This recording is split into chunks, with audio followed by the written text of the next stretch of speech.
Welcome to the Crazy Alchemist podcast, where alchemy, occultism, and strange history come alive. A Spotify playlist sits at 2,700 saves and 114 tracks. The runtime is 7.5 hours. The title is in Portuguese and translates roughly as thighs, calves, butt, and big glutes, subliminal. The description tells listeners that when they play the playlist, they will notice changes in their bodies. Their thighs will grow more than normal, their calves will thicken, their glutes will become gigantic. A teenage girl in São Paulo presses play before bed. She wakes up at 6. She runs the same playlist again the next night. 2 months later, she tells her best friend she sees the difference. This is happening at scale. There are hundreds of playlists like it on Brazilian Spotify and thousands more on TikTok. The science says the audio cannot reshape a body. The science is also more interesting than the dismissal it usually triggers. This episode is about what the teenager is actually doing. It has a name in 5 research literatures and 6 religious traditions. She does not need either name to do it. The subculture has a vocabulary. Brazilians call it subliminais. Across English-language TikTok and Spotify, the broader name is subliminals. The specific theology that anchors the most popular school is the Lei da Suposição, or LDS, which is Brazilian shorthand for the law of assumption, named by the 20th century American mystic Neville Goddard. The subculture moved from YouTube to TikTok around 2020. The breakthrough creator was Lola BVN, whose video titled My Amazing Subliminal Results reached 1.4 million views. By 2022, the hashtag subliminals was a major TikTok discovery surface. The Spotify migration came later, around 2022 to 2023, driven by listeners asking creators where they could save the audio for overnight loops. Curators began uploading their tracks as podcast episodes through Spotify's RSS feed system. Thousands of subliminized podcast feeds appeared on the platform between 2022 and 2024. The categories are revealing. The most popular are body modification, corpo perfeito, perfect body, cintura fina, thin waist, V-line jaw, rosto desejado, desired face, bigger butt, longer hair, lighter eyes, clearer skin. Life subliminals also exist, things like rich girl energy and finding a boyfriend, but the body category is the largest and the most viewed. Inside the subculture, there are 2 competing schools, often blended in a single listener. The first is older and inherits from the 1980s subliminal cassette industry. It claims that hidden, sped-up affirmations are layered into the music below the conscious detection threshold, and the subconscious processes them. This is the model that mainstream science tested and rejected in the 1990s. It still circulates, especially in the form of forced subliminals, supposedly high density and immediate, and boosters, audio played first to prime the subconscious to accept affirmations. The second is newer and Godardian. It says the audio is a focusing device. What does the work is the listener's persistent assumption that she has already received what she wants. The curator's intention while making the audio matters. The listener's belief while listening matters. The audio is closer to a candle than a payload. Lola BVN told Vice magazine in 2022, "Everything we say or think is sent to the cosmos through energy." There is a third register at the edges. Some users circulate warnings that specific subliminal makers have placed negative energies or magic inside their audios. The 2023 Cherry 90s controversy is the canonical example, with multiple TikTok accounts accusing one major creator of contaminated audio and circulating exposé compilations. A recurring search qualifier on Spotify-bound TikTok recommendations is subliminais sem magia, subliminals without magic. This is folk demonology adapting to Spotify in real time. The teenagers are policing the spiritual hygiene of their playlists.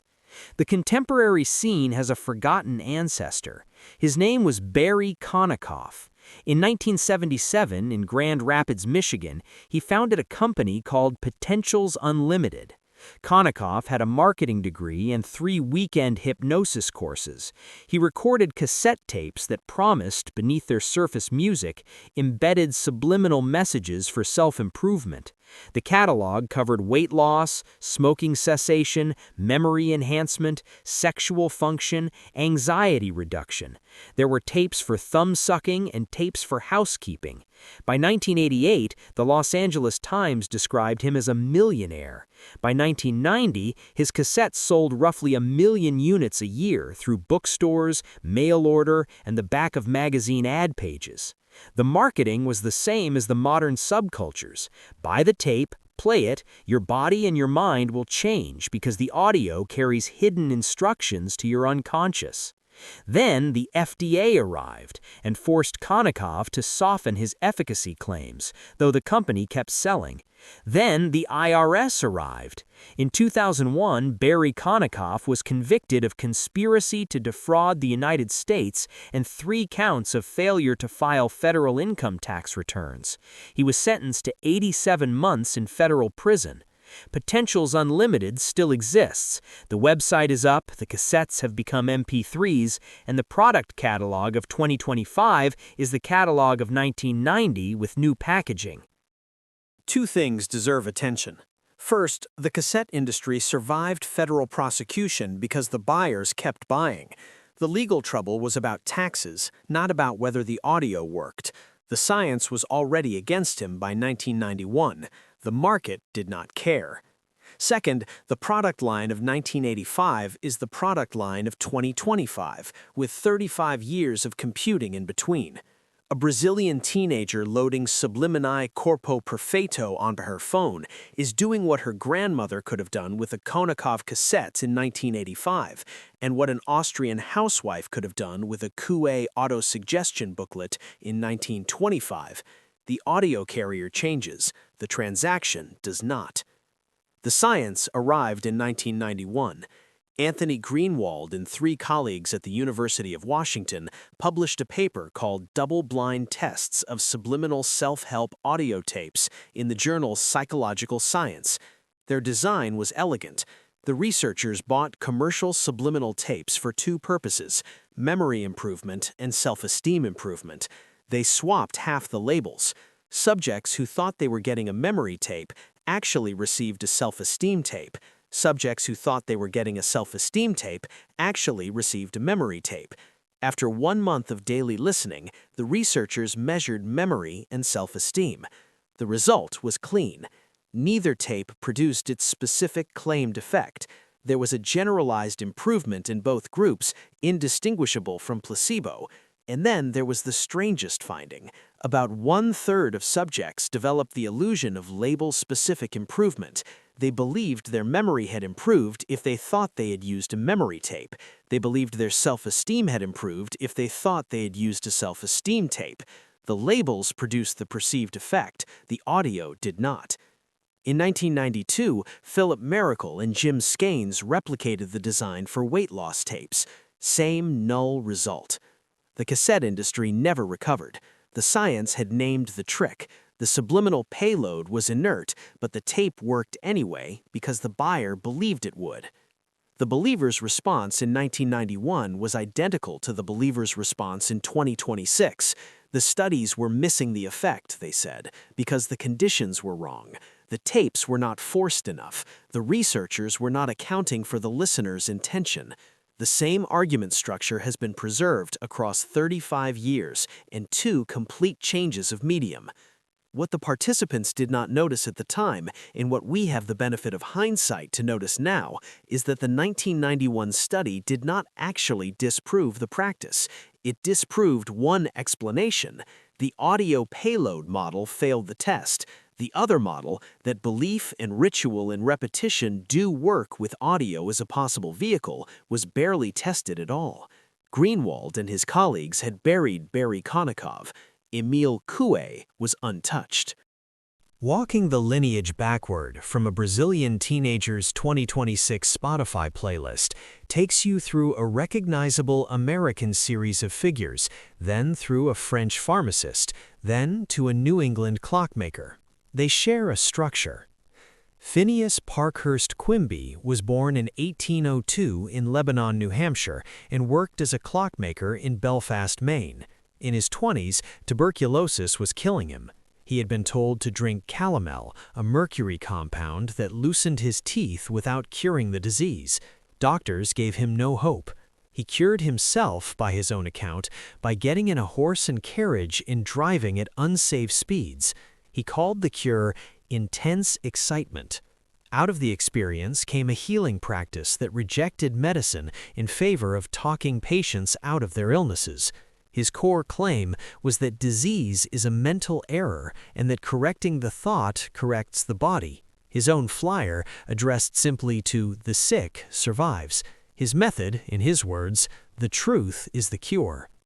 Quimby treated roughly 12,000 patients out of Portland, Maine between 1859 and his death in 1866.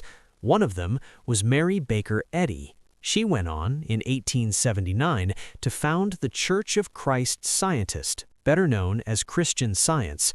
From Quimby, two doctrines descend. Eddy radicalized one of them: the material world is total illusion and the only real cause of anything is mind. The broader New Thought movement kept the world but treated it as subordinate to belief. Both children of Quimby reached the present. A century earlier, the same circuit had been run through Europe by mesmerism, with figures like Cagliostro selling magnetized water and mass cures in salons across France. The cosmologies differed, the protocol was identical. Cross to France in forward 70 years, Émile Coué was born in Troyes in 1857 and trained as a pharmacist there before moving his practice to Nancy in 1910. By the 1920s, he had built it around what he called conscious auto-suggestion. The method had a phrase, repeated morning and evening: "Every day, in every way, I am getting better and better." The phrase had a counter, a knotted string against which the patient counted 20 repetitions. Coué's theory was that when will and imagination conflict, imagination always wins, so the patient was to abandon effort and use passive repetition instead. The phrase, paired with the knotted string, produced documented cures, including organic changes. By the time of his death in 1926, his name had become a noun. Couéism was a global phenomenon. Cross back to America and forward to mid-century, Norman Vincent Peale published The Power of Positive Thinking in 1952. The book stayed on the New York Times bestseller list for 186 consecutive weeks. The Methodist bishop G. Bromley Oxnam called the Peale movement a cult of success. Peale recommended that readers carry index cards with selected Bible verses, repeated, as he called them, thought conditioners. Coué's knotted string had become a thought conditioner card. Forward another half-century, Rhonda Byrne released The Secret as a documentary in 2006 and as a book later that year. The book and film together grossed over $300 million within 3 years, with the book alone passing 20 million copies. The mechanism Byrne taught was that thoughts emit vibrations and that matching vibrations attract matching realities. The featured speakers, Jack Canfield, Michael Beckwith, Esther Hicks, were all working inside the same New Thought lineage that ran from Quimby through Eddy through Coué through Peale. Each generation picked the ritual object that fit its technology.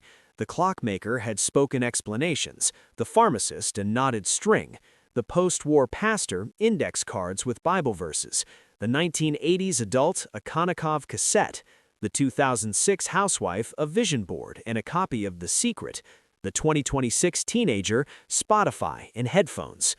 The structure is consistent: belief and repetition, anchored to a chosen ritual object, performed in service of a desired bodily or material outcome. The metaphysics changes its name across the centuries: mental error, autosuggestion, thought conditioning, embedded affirmation, vibrational matching, lei de supposition. The grammar does not. Brazil is the contemporary capital of the practice. There are structural reasons. Brazil is TikTok's third largest market in the world. As of October 2025, it had 91 million active users, behind only Indonesia and the United States. The audience skews young and female, with heavy concentration in the 16 to 24 bracket. Brazil also took The Secret very seriously. O Segredo, the Portuguese edition of Rhonda Byrne's book, sold over 100,000 copies in Brazil in its first year of release in 2007. The phrase lei da atração, law of attraction, became its own self-help category in Brazilian publishing, with sequel volumes selling heavily through the 2010s. Underneath the book sales is something older. Brazil has the largest Pentecostal population in the world. The neo-Pentecostal scene, especially the Iglesia Universal do Reino de Deus, institutionalized prosperity gospel theology decades before TikTok existed. The historian Kate Bowler defines prosperity gospel as a syncretism of Pentecostal Christianity with American New Thought. A Brazilian teenager raised in a charismatic household has been hearing manifestation theology since childhood. The cosmology is pre-installed. The vocabulary tells the story.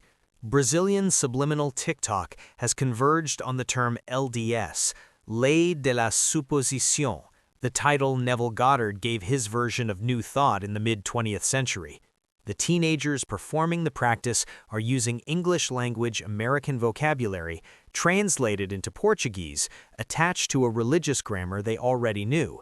There is a deeper substrate that the academic literature has not yet connected to subliminal culture, though the structural fit is obvious. Brazil's syncretic Afro-diasporic traditions, Umbanda and Candomblé, and Allan Kardec's spiritualism, far larger in Brazil than in its native France, all assume that intentional speech, ritual sound, and named entities act on the spirit world. A culture in which 10 million people regularly attend Kardecist or Umbanda services is a culture for which the proposition that audio plus belief shapes outcomes does not require argument. It is already lived. The honest mechanism is this. The audio carrier does almost nothing. The protocol the listener is running on herself does a great deal. There are 5 well-documented routes by which her body actually responds. The first is placebo, and specifically the variant called open-label placebo. Ted Kapchuk's lab at Harvard has run a series of trials in which patients are told explicitly that the pill they are taking contains no active medicine and is a placebo. They take it anyway, in the same ritualized way, and they get better. Kapchuk's 2010 irritable bowel syndrome study was the breakthrough. A 2016 chronic lower back pain trial led by Carvalho replicated the finding. The relevant point for the playlist is that the listener does not need to be deceived. She knows the playlist is not medicine. The deliberate ritual of listening with intention is what activates the response. The second is the expectation effect, named by Stanford psychologist Aaliyah Crum.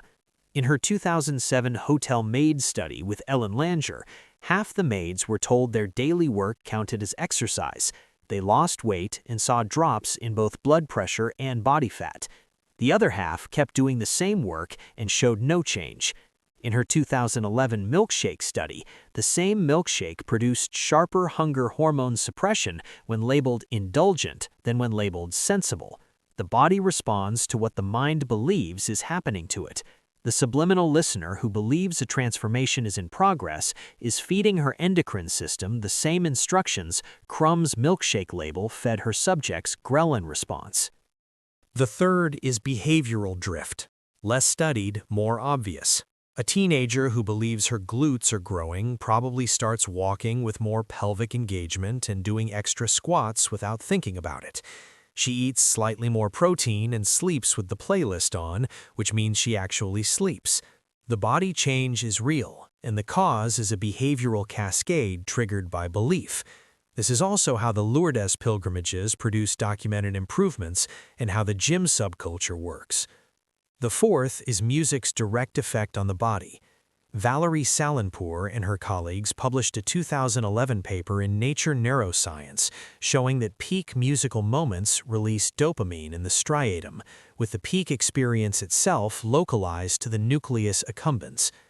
Kalfa and colleagues showed in 2003 that music played after a stressor halts the rise of cortisol that would otherwise continue for half an hour in silence.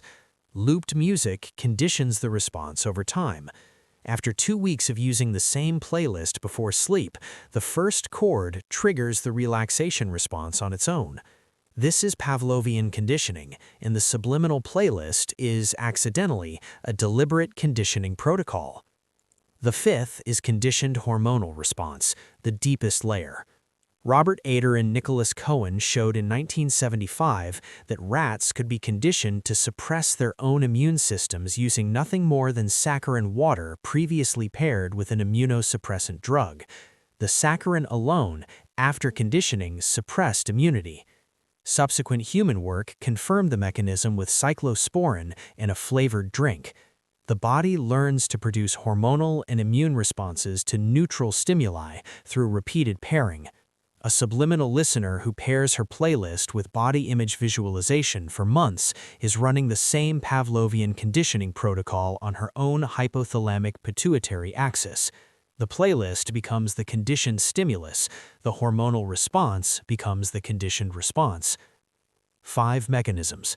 None of them require the audio to contain hidden affirmations.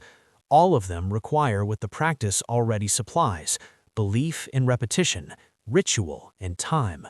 The subculture has stumbled without a citation into an experimental protocol the placebo literature has been studying for 50 years. The teenagers do not know they are practicing folk medicine of a kind that academic medicine has finally started to take seriously. They do not need to know. Subliminal playlists have a sibling. It is called reality shifting. Around September 2020, a parallel TikTok wave emerged. The premise was that a teenage practitioner could shift to an alternate reality, Hogwarts, the Marvel Universe, an idealized version of her own life, by performing a script and listening to specific audio loops. By June 2021, the hashtag Shifting Realities had passed 1.5 billion views. The same demographic curated both subcultures. The audio inductions were often the same files. The peer-reviewed treatment came in 2023 when 4 researchers, including Eli Sommer and Raphael Catalan, published Reality Shifting: Psychological Features of an Emergent Online Daydreaming Culture in Current Psychology. Catalan is at the Federal University of Rio de Janeiro, the only Brazilian academic working this territory. The paper documents that shifters explicitly use subliminals as a primary induction aid. Methodologically, shifting is downstream of subliminals.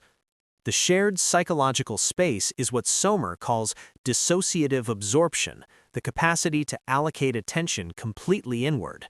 Sommer coined the related clinical category, maladaptive daydreaming, in 2002, and the scale he developed includes music as a primary trigger. The subliminal listener and the reality shifter are, from a clinical standpoint, performing the same act with different ideologies attached. This is not a pathology claim. Most subliminal listeners are not maladaptive daydreamers, just as most people who read fiction late at night are not. But the family resemblance matters. The practice belongs to a broader human capacity for deep absorption in chosen mental content. That capacity is ancient. The Vedic mantra tradition trains it through repetition. The Coptic Jesus prayer trains it through interior recitation, sometimes for hours. The teenager looping her playlist is using the same faculty with a culturally available object. This episode has so far made the sympathetic case. The case is not complete without the caution. The most popular subliminal categories are body modification, corpo perfetto, cintura fina, V-line jaw, lighter eyes, lipo flat stomach, big cellulite-free butt. The TikTok caption libraries list desired body specifications in clinical detail. They live in the same algorithmic neighborhood as skinny talk content, which the French government pressured TikTok into hashtag banning in June 2025. Two studies published in 2024 found that TikTok users who interact with eating disorder content are served algorithmic feeds containing 146% more appearance content and 335% more dieting content. One study reported a 4,000% increase in toxic eating disorder videos specifically. Subliminal playlists themselves are not the same as pro-anorexia content. The practice is older than the algorithm, harmless in isolation, and continuous with 2 centuries of folk medicine. The risk is contextual. The teenager who curates a playlist about her body and listens to it once before bed is doing what Coué's patients did with a knotted string in 1923. The teenager who spends 8 hours a day inside an algorithmic For You page that alternates Subliminal corpo perfetto with what I eat in a day, 800 calories, is doing something else. The line between the two is real, easy to cross, and almost invisible from the inside. Naming the line is not the same as condemning the practice. The honest position is that the practice itself is harmless. The neighborhood is not always. 2 centuries before Spotify, a clockmaker in Belfast, Maine, cured himself of tuberculosis by riding fast in a horse and carriage. He spent the rest of his life telling sick people that the truth is the cure. A pharmacist in Nancy taught his patients to count to 20 on a knotted string while saying that every day, in every way, they were getting better and better. A pastor in Manhattan handed his congregation index cards with Bible verses on them. An Australian television producer made a documentary that grossed $300 million by saying that thoughts emit vibrations and matching vibrations attract matching realities. A Brazilian teenager in a small bedroom in São Paulo presses play on a Spotify playlist titled in Portuguese words that translate roughly as thighs, calves, butt, and big glutes. She loops it for 7.5 hours while she sleeps. In the morning, she looks in the mirror and decides she sees a difference. She tells her best friend. Her best friend loops the same playlist. The practice has names in 5 research literatures and 6 religious traditions, but it does not need either name to work. The ritual object morphs while the structure does not. The body listens. If you enjoyed this episode, the full article with sources and further reading is at crazyalchemist.com. Subscribe for more on the strange edges of belief, ritual, and the science that almost catches up with them. If you enjoyed today's episode, make sure to visit crazyalchemist.com for more intriguing content and follow Crazy Alchemist on Instagram and Facebook to stay connected.